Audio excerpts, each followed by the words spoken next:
Good afternoon दोस्तों। तो मैं हूँ मनीषा। तो आज का मेरा वीडियो है मेरी बहनों के लिए, मेरे दोस्तों के लिए। तो दोस्तों, आप सभी को पता है कि माँओं को तो कभी छुट्टी नहीं होती। अभी आप जैसा कि जानते हैं कि बच्चों को स्कूल की छुट्टी है, तो जैसे स्कूल चालू होता है तो हम कैसे भी कभी मैगी बना के खिला देते बच्चों को, ब्रेड के ऊपर जाम बटर लगा के खिला देते कि भाई खा के चला जा। लेकिन जब बच्चे छुट्टी होती है, हॉलीडेज़ होते हैं, घर पे होते हैं, तो रोज़ एक टेंशन होने लगती है कि अभी आज क्या नाश्ता बनाएंगे, कल क्या नाश्ता बनाएंगे। जैसे कि आज सैटरडे तो कल संडे, तो क्या नाश्ता बनाएंगे। मतलब रोज़ दिमाग में ना एक चिड़चिड़ापन आता है कि यार क्या बनाए क्या बनाए। ऊपर से गर्मी का मौसम चल रहा है दोस्तों। तो आप जानते हैं कि हम इस गर्मी के मौसम में ज़्यादा रिच खाना नहीं खा सकते, तो हमें जितना हो सके लाइट खाना खाना चाहिए, बच्चों को भी देना चाहिए, क्योंकि एसिडिटी बहुत जल्दी बन जाती है। इतनी हीट की वजह से आप अगर रात के खाना भी रखते हो बचा हुआ, तो भी सुबह ख़राब हो जाता है, पानी पीने तक का नहीं होता, इतना गर्म होने लगता है दोस्तों। तो आप जानते हो जब बच्चे गर्म गर्म चीज़ें खाएंगे तो उनकी बॉडी में भी हीट होने लगता है। तो मैं तो खुद महाराष्ट्र में मराठी हूँ और मेरा बेटा साउथ में पैदा हुआ, बेंगलोर में पैदा हुआ।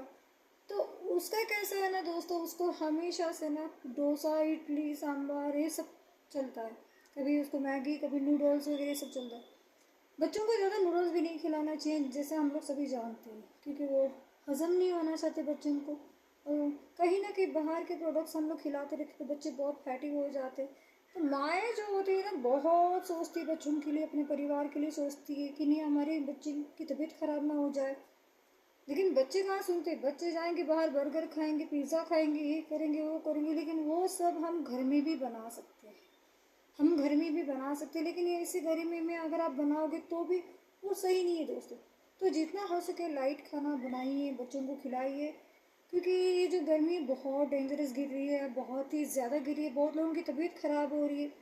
अभी जैसे कि मैं यहाँ साउथ में रहती हूँ, तो मैं बॉम्बे का नाश्ता ही भूल गई हूँ कि बॉम्बे में हम लोग सुबह उठ के पहले कांदे पोहे बनाना, या तो बेकरी में जाओ कड़क पाव लेके आओ, नरम पाव लेके आओ, उसके ऊपर बटर लगाओ खाओ, ऐसा चलता था हमारे वहाँ पे। चपाती सब्जी ऐसे चलता था। लेकिन टोटली जब से मैं साउथ में आई हूँ तो मेरे घर में कभी उपमा है, कभी डोसा है, कभी इडली है, रागी मुद्दा हम लोग बनाते हैं, कभी सूजी का मीठा बना लेते हैं। तो बच्चों को ये सब घर की चीज़ें दो। जैसे इडली के बारे में बोलूँ, अभी हम चावल को जैसे पानी में भिगाते तो चावल ऑलरेडी बहुत ठंडे हो जाते। तो आप बच्चों को इडली का जो नाश्ता होता है, इडली बना के दे, उस बहुत ही अच्छा होता है। डोसा मत दीजिए, डोसे में क्या होता है, आप उसके ऊपर बटर लगाते हो, बहुत ज़्यादा डीप फ्राई करना पड़ता है, तो वो भी कहीं ना कहीं हज़म नहीं होता। लेकिन इडली जो होती है आपके पेट भी भरती है, आपका पेट को ठंडा भी रखती है और बच्चों का पेट भी भरता है। तो आप बच्चों को इडली दे सकते हैं दोस्तों। और गन्ने का रस भी दीजिए, अभी का जिस तरह का मौसम है, पेट में ठंडा रहने के लिए आप गन्ने का रस भी दे सकते हैं बच्चों को, नारियल पानी दे सकते हैं। खुद भी पीजिए ताकि खुद की तबीयत भी ख़राब ना हो। घर में जो भी बड़े बुजुर्ग हैं उनका भी ख्याल कीजिए, क्योंकि हम तो यंग हैं, हम अपने आप को कैसे भी संभाल लेंगे, लेकिन बुजुर्ग तो अभी बर्दाश्त ही नहीं कर पाएंगे। कि जिस तरह की गर्मी गिर रही है तो इंसान को सांस लेने की प्रॉब्लम हो रही है। मुझे तो खुद को डस्ट एलर्जी का प्रॉब्लम है। मैं बाहर जाती हूँ तो मुझे लगता है कि मेरी नोज़ जल रही, मुझे सांस लेने नहीं होता, कभी कभी ऐसा हो जाता है ना। तो इतनी गर्मी बर्दाश्त ही नहीं होती। तो बड़े बुजुर्गों का क्या हाल हो रहा होगा। फिर भी कहीं ना कहीं हम जानते कि वो बड़े बुजुर्ग पहले का खाना खाए हुए, वो बहुत ही मजबूत है, उनके सामने तो हम खुश हो जाते, कुछ नहीं उनके सामने हमारी चलने वाली। क्योंकि देखो वो चटनी रोटी खाते थे और हम मजबूत है, और हम लोग इतना कुछ खाते तो मजबूत नहीं रहते। क्योंकि क्या है, हम लोग जो भी खाते हैं वो सभी पॉलिशिंग वाला खाते हैं। दाल पॉलिशिंग है, राइस पॉलिशिंग है, सब कुछ पॉलिशिंग है।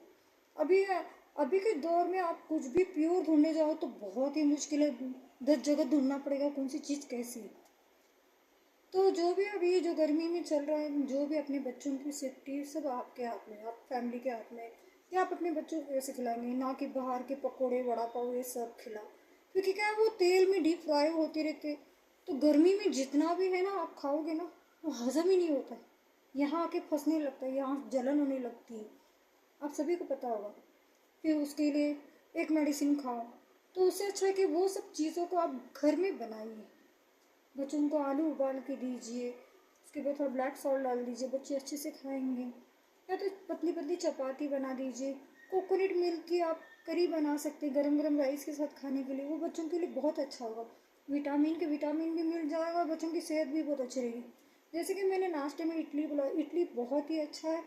उससे क्या है, आप जब बनाते हो तो फैमिली अच्छे से खाती भी है, उनका पेट भी भरता है, और साथ में क्या है ना, दोपहर का खाना भले ही लेट हो जाए तो भी टेंशन नहीं होती। और ये तो जब भी छुट्टियाँ गिरती तो ये टेंशन ज़्यादा होता है दोस्तों। और ज़्यादा से ज़्यादा फ्रूट का सेवन करें आप लोग, जितने ठंडे फ्रूट है वो खाने की कोशिश करें, क्योंकि अभी जिस तरह के हम आम भी खाते हैं ना, तो आम मुंह पे आने लगते हैं, ऐसा हो गया। आम में इतनी हीट होती है, मैंगो भी हम अगर खाने चाहेंगे तो मैंगो में इतनी हीट होती है कि वो फेस पे दिखने लगता है, पिंपल्स आने लगते हैं, इतने बड़े बड़े फोड़े आ जाते हैं, बच्चों को तो घमौरियाँ आ जाती है। समझ रहे हो ना दोस्तों? तो ध्यान रखिए अपनी तबीयत का, अपना खुद का, और जितना हो सके ना ठंडी चीज़ें खाइए, क्योंकि माँ साल के 12 महीने बच्चों के लिए काम करती है, वो करती रहेगी, क्योंकि उसको मरने तक छुट्टी नहीं है। तो आपको भी तो मजबूत रहना है ना। हाँ मेरी बहनों, आपको भी तो मजबूत रहना है मेरे दोस्तों, क्योंकि आप लोग फैमिली को तो देख रहे हो, लेकिन अपने आप को मत भूलो। अपने आप को भूल जाओगे तो फिर आप बीमार गिर जाओगे। तो मेरा अगर वीडियो अच्छा लगता है दोस्तों, लाइक से सब्सक्राइब जरूर करिएगा।